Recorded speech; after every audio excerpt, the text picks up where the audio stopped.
众朋友们，大家好，欢迎收看本周的完美主义，我是主持人Siobhan。上集呢，我们在里根图书馆看了它最新的展 Titanic， 那今天呢，我们就继续下面的内容吧。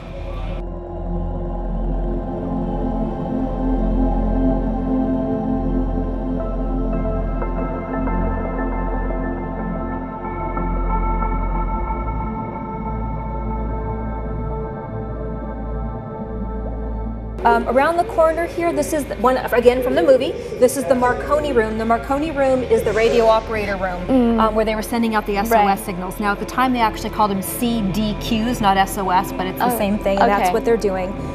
Now, at the time, the rules were very different than today. Today, the radios have to be monitored 24 hours a day. Back then, they didn't. So when they were issuing their SOS calls, most radio operators had already gone to sleep. There was actually a ship called the Californian that was only about 30 or 40 miles away from the Titanic that could have gotten there so quickly that a lot more people could have been saved, but the radio operator was asleep. It was in his job duty to do so. He was allowed to do that. And so he never heard. He woke up the next morning and got all the little things that had come over the wire saying they were sinking. So it was the Carpathia that was many, many miles away where the radio operator was still awake who came to their rescue. And then this lifeboat, again from the movie, Lifeboat 6 in reality is the lifeboat that Margaret Brown, the unsinkable Molly Brown, was on. And from survivor accounts, their lifeboat went down at about 1:10 in the morning. And at about 1:10 in the morning, the ship was going down at about 10% or 10 degrees. So we built this back wall to make it look like the ship is sinking at about 10 degrees.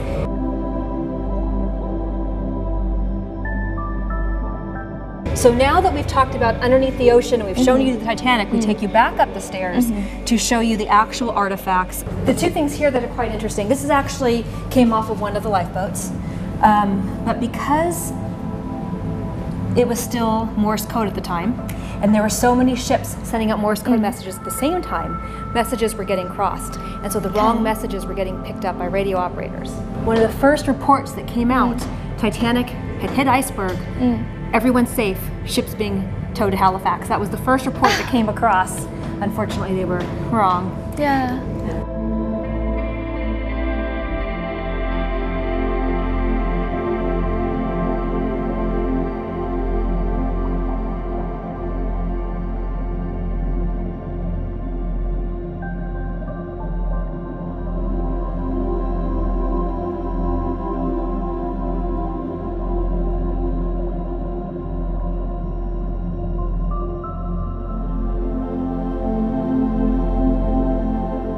At the time, Titanic's sinking, people realized it's going to sink. People started throwing everything overboard that they could that they thought would keep them afloat, one of which was Titanic deck chairs. They say 50, 60, 70 were thrown overboard. Unfortunately, although they kept people afloat, the water was so cold people died of hypothermia. There's about 7 deck chairs known still to exist, and we are fortunate enough to have one. So this is an actual chair from the Titanic. This is one of my favorite stories. So again, you see the movie and you think a lot of it is just Hollywood, and when I saw the movie, I've seen the movie 20 times, but there's parts where I've always thought, oh, that's just ridiculous. And one of the ones I thought that of was of the band continuing to play as the ship went that's down. one of the classic scenes. Well, it's true. And again, that's why James Cameron wanted the story to be so authentic. So there were 8 musicians on board Titanic, 2 sets of quartets that traded off playing. And the band leader was Wallace Hartley, the violin player. And as the ship began to sink, he pulled out his violin and he kept playing. And the other musicians joined him. And survivor accounts said that even as the ship was sinking and you couldn't even stand anymore, they kept playing. Unfortunately, none of the musicians lived and survived that. And when his body was found recovered about a week after the sinking, strapped to his body was this leather valise with all of the sheet music they had been playing. So this is quite extraordinary. We talk about, he might not have put a person into a lifeboat, but he kept the morale up, and he was a hero in his own right. So we're quite honored to have this collection here.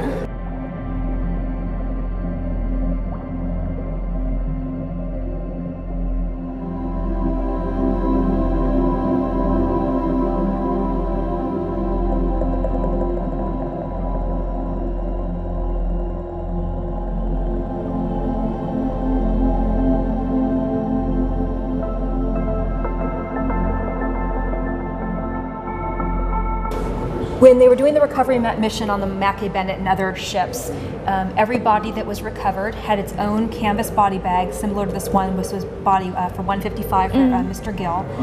Not all, but most of the bodies were left in the ocean to be buried at sea. However, all of the things on that body, watches, papers, photos, were collected, put in those bags, and then given to family members. Mr. Gill had only been married 2 months when he went on the Titanic and passed away, and when they gave this bag to his wife, she did not speak for 20 years. She was just so saddened and in shock by it. We tell the story of Oscar Woody, one of the mail carriers on board the Titanic. RMS Titanic actually stands for Royal Mail Ship. I never knew that either. So he was one of the mail carriers. Found on his body was this pocket watch in his pants pocket, as well as some of the pieces of mail in his breast pocket. The reason why the mail is in such good condition is it was in his breast pocket. He was wearing a life vest, so he was found basically floating above the water because it was keeping him afloat. And so they were, so they were staying more dry. So that's why they're not as damaged. It's pretty, oh my goodness, pretty crazy. Yeah.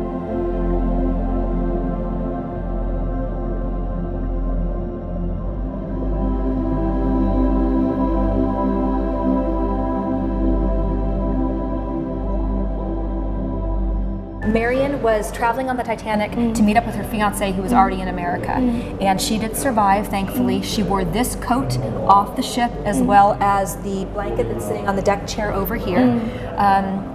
She was so happy to have survived that when she got married, she wore her lucky jacket to the wedding. To marry, right? oh, To get married, and then they had 3 sons. When all 3 sons had grown, all 3 sons went to World War II to fight. So she took her lucky jacket, she cut off the paneling, and she made Bible covers for her 3 sons to keep them safe, and they all lived. So that's a wonderful story. How beautiful, right? So she was wearing this, that jacket and this blanket around her shoulders. Right. And when she got on the Carpathia, this is the only known deck chair from the Carpathia. It became known as the widow's chair. Now, it didn't fit Marion, but for the most part, if you were sitting on this chair in the Carpathia, you were now a widow. And so they called it the widow's chair. So very, very sad and very touching.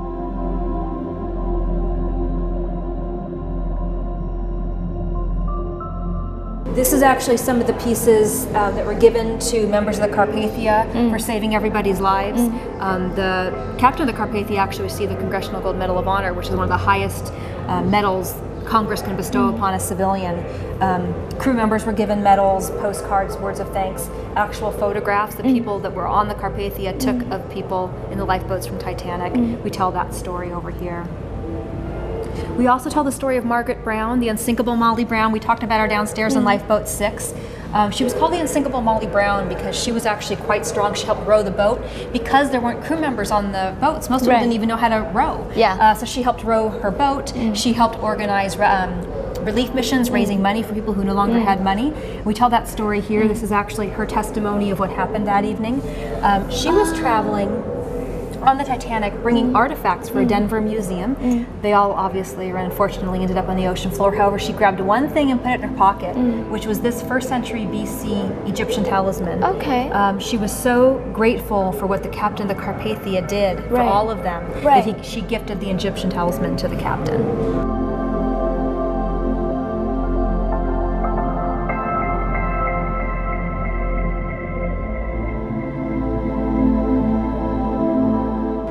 Final gallery here, on the one wall is the name of all 1,500 people who did lose their lives on the Titanic, as well as the 267 American seamen who lost their lives in the Thresher and Scorpion, to bring that story back together again. And that is Titanic. 267 lost their lives when the Thresher and Scorpion went down in the 60s. And so because we start the exhibit telling that story, we wanted to finish it as well. Yeah, that's... And not many people know about that. Exactly. Well, because it was a top secret mission. In fact, when the Titanic was found in 1985, they couldn't tell the world that they found it because they couldn't tell the world how they found it. Because the Thresher and Scorpion was a top U.S. secret mission. It wasn't released to the public until 2008. So they just had to say, we found the Titanic! But they couldn't explain the debris field. They couldn't explain how they found it or why they found it because it was part of a top secret mission. So we're happy to be able to share that story here. Definitely. And that is Titanic at the Reagan Library. But it's a lot of information and a lot of beautiful, beautiful stories, and a lot of, like, my heart is just touched. Thank you for being here with us. Thank you, Melissa. Thank you. Of course, thank you. 以前讲到泰坦尼克号事件，我就会觉得这是一件很悲痛的事故。而今天参观完呢，我觉得其实在这次的事故当中，也体现了一些善良美好的人们的一些美丽的故事。所以呢，我觉得这个展真的非常值得仔仔细细的、用心的去好好看一下。这个展呢是从5月底到2018年的1月7号截止，有兴趣的朋友一定要来看一下哦。感谢您收看本周的完美主义，我是主持人佘棒林思月，我们下周再见。